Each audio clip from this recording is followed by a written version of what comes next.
السلام علیکم ورحمۃ اللہ وبرکاتہ۔ آج ہم لوگ جانیں گے ام المؤمنین حضرت حفصہ رضی اللہ تعالی عنہ کا واقعہ، جو کہ ازواج مطہرات میں سے ہیں۔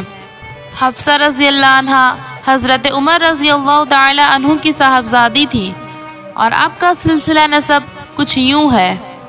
حضرت حفصہ بنت عمر رضی اللہ عنہ بن خطاب بن نفیل بن عبد العزہ بن رباح بن عبداللہ بن قرط بن زراح بن عدی بن لوئی بن فہر بن مالک۔ والدہ کا نام زینب بنت مزعون تھا، جو مشہور صحابی حضرت عثمان بن مزعون رضی اللہ تعالی عنہ کی ہمشیرہ تھی اور خود بھی صحابیہ تھی۔ حضرت حفصہ رضی اللہ تعالی عنہ اور حضرت عبداللہ بن عمر رضی اللہ عنہ حقیقی بھائی بہن ہیں۔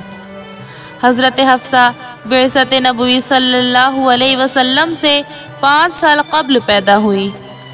اس وقت قریش خانہ کعبہ کی تعمیر میں مصروف تھے۔ نکاح۔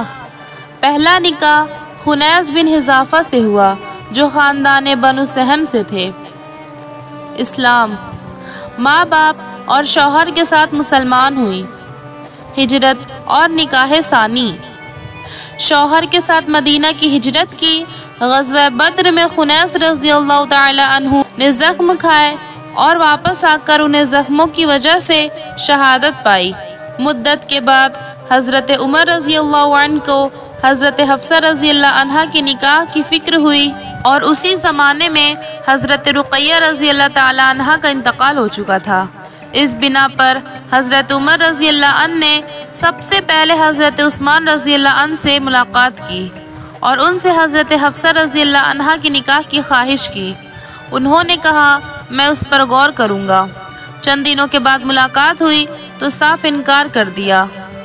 حضرت عمر رضی اللہ عنہ نے مایوس ہو کر حضرت ابوبکر صدیق رضی اللہ عنہ سے ذکر کیا، اور انہوں نے بھی خاموشی اختیار کی۔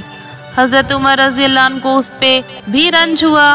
اس کے بعد خود رسالت پناہ حضرت محمد صلی اللہ علیہ وسلم نے حضرت حفصہ رضی اللہ تعالی عنہ سے نکاح کی خواہش کی۔ نکاح ہو گیا تو حضرت ابوبکر صدیق رضی اللہ عنہ حضرت عمر رضی اللہ عنہ سے ملے اور کہا، جب تم نے مجھ سے حفصہ کی نکاح کی خواہش کی اور میں خاموش رہا تو تم کو ناگوار گزرا، لیکن میں نے اس بنا پر کوئی جواب نہیں دیا کہ رسول اللہ صلی اللہ علیہ وسلم نے اس کا ذکر کیا تھا، اور میں ان کا راز فاش نہیں کرنا چاہتا تھا۔ اگر رسول اللہ صلی اللہ علیہ وسلم کا ان سے نکاح کا قصہ نہ ہوتا تو میں اس کے لیے آمادہ تھا۔ وفات۔ حضرت حفصہ رضی اللہ تعالی عنہ نے شعبان 45 ہجری میں مدینہ میں انتقال کیا۔ یہ امیر معاویہ کا خلافت کا زمانہ تھا۔ مروان نے، جو اس وقت مدینہ کا گورنر تھا، نماز جنازہ پڑھائی اور کچھ دور تک جنازے کو کندھا دیا۔ اس کے بعد حضرت ابو ہریرہ رضی اللہ تعالی عنہ جنازہ کو قبر تک لے گئے۔ ان کے بھائی حضرت عبداللہ بن عمر رضی اللہ عنہ اور ان کے لڑکوں میں عاصم، سالم، عبداللہ، حمزہ نے قبر میں اتارا۔ حضرت حفصہ رضی اللہ تعالی عنہ کے سن وفات میں اختلاف ہے۔ ایک روایت ہے کہ جمادی الاولیٰ 41 ہجری میں وفات پائی۔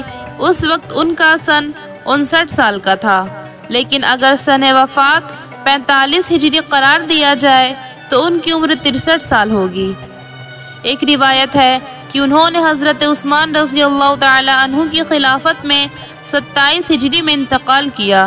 یہ روایت اس بنا پر پیدا ہو گئی کہ وہب نے ابن مالک سے روایت کی ہے کہ جس سال افریقہ فتح ہوا، حضرت حفصہ رضی اللہ تعالی عنہ نے اس سال وفات پائی۔ حضرت حفصہ رضی اللہ تعالی عنہ نے وفات کے وقت حضرت عبداللہ بن عمر رضی اللہ عنہ کو بلا کر وصیت کی، اور غابہ میں جو جائیداد تھی جسے حضرت عمر رضی اللہ عنہ کی نگرانی میں دے گئے تھے، اس کو صدقہ کر کے وقف کر دیا۔ اولاد۔ کوئی اولاد نہیں چھوڑی۔ فضل و کمال۔ حضرت حفصہ رضی اللہ تعالی عنہ سے 60 حدیثیں منقول ہیں، جو انہوں نے حضرت صلی اللہ علیہ وسلم اور حضرت عمر رضی اللہ عنہ سے سنی تھی۔ اخلاق دجال سے بہت ڈرتی تھی۔ مدینہ میں ابن سیاد نامی ایک شخص تھا۔ دجال کے متعلق حضور صلی اللہ علیہ وسلم نے جو علامتیں بتائی تھی اس میں بہت سی علامتیں موجود تھیں۔ اس سے عبداللہ بن عمر رضی اللہ عنہ سے راہ میں ایک دن ملاقات ہو گئی۔ انہوں نے اس کو بہت سخت سست کہا۔ اس پر وہ اس قدر پھولا کہ راستہ بند ہو گیا۔ ابن عمر رضی اللہ عنہ نے اس کو مارنا شروع کیا۔ حضرت حفصہ رضی اللہ عنہ کو جب خبر ہوئی تو بولی کہ تم کو اس سے کیا غرض؟ تمہیں معلوم نہیں کہ حضرت صلی اللہ علیہ وسلم نے فرمایا ہے کہ دجال کے خروج کا محرک اس کا غصہ ہوگا۔ حضرت حفصہ رضی اللہ تعالی عنہ کے مزاج میں ذرا تیزی تھی۔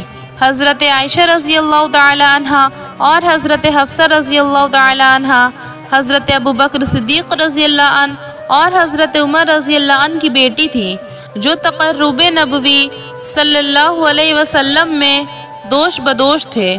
اس بنا پر حضرت حفصہ رضی اللہ عنہ اور حضرت عائشہ رضی اللہ عنہ بھی دیگر ازواج کے مقابلے میں باہم ایک تھیں۔ چنانچہ واقعہ تحریم 9 ہجری میں پیش آیا۔ اسی قسم کے اتفاق کا نتیجہ تھا۔ ایک دفعہ کئی دن تک حضور صلی اللہ علیہ وسلم حضرت زینب رضی اللہ تعالی عنہ کے پاس معمول سے زیادہ بیٹھے، جس کی وجہ یہ تھی حضرت زینب رضی اللہ عنہ کے پاس کہیں سے شہد آ گیا تھا۔ انہوں نے آپ صلی اللہ علیہ وسلم کے سامنے شہد کو پیش کیا۔ آپ صلی اللہ علیہ وسلم کو شہد بہت مرغوب تھا۔ آپ صلی اللہ علیہ وسلم نے نوش فرمایا۔ اس میں وقت مقررہ سے ذرا دیر ہو گئی۔ حضرت عائشہ رضی اللہ عنہ کو رشک ہوا۔ حضرت حفصہ رضی اللہ عنہ سے کہا کہ رسول اللہ صلی اللہ علیہ وسلم جب تمہارے گھر آئے تو کہنا چاہیے کہ آپ کے منہ سے مغافیر کی بو آتی ہے۔ مغافیر کے پھولوں سے شہد کی مکھیاں رس چوستی ہیں۔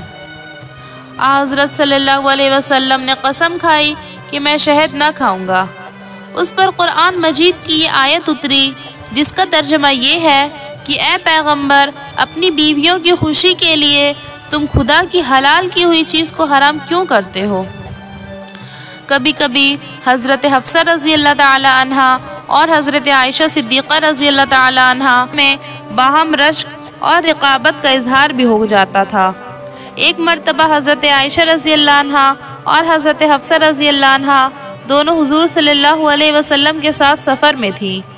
رسول اللہ صلی اللہ علیہ وسلم راتوں کو حضرت عائشہ صدیقہ رضی اللہ کے اونٹ پہ چلتے تھے اور ان سے باتیں کرتے تھے۔ ایک دن حضرت حفصہ رضی اللہ عنہ نے حضرت عائشہ رضی اللہ تعالی عنہ سے کہا کہ آج رات تم میرے اونٹ پر اور میں تمہارے اونٹ پر سوار ہوں تاکہ مختلف مناظر دیکھنے میں آئیں۔ حضرت عائشہ رضی اللہ عنہ راضی ہو گئیں۔ حضرت صلی اللہ علیہ وسلم حضرت عائشہ رضی اللہ عنہ کے اونٹ کے پاس آئے جس پر حضرت حفصہ سوار تھی۔ جب منزل پر پہنچے اور حضرت عائشہ رضی اللہ عنہ نے آپ صلی اللہ علیہ وسلم کو نہ پایا تو اپنے پیروں کو اسخر، جو کہ ایک قسم کی گھاس ہے، اس کے درمیان لٹکا کر کہنے لگی کہ اے خداوند، کسی بچھو یا سانپ کو متعین کر جو مجھے ڈس جائے۔ تو یہ تھا حضرت حفصہ رضی اللہ تعالی عنہ کا واقعہ۔ امید ہے آپ کو پسند آیا ہوگا۔ اگر ویڈیو اچھی لگی ہو تو لائک، شیئر اور سبسکرائب کرنا نہ بھولیں۔ السلام علیکم ورحمۃ اللہ وبرکاتہ۔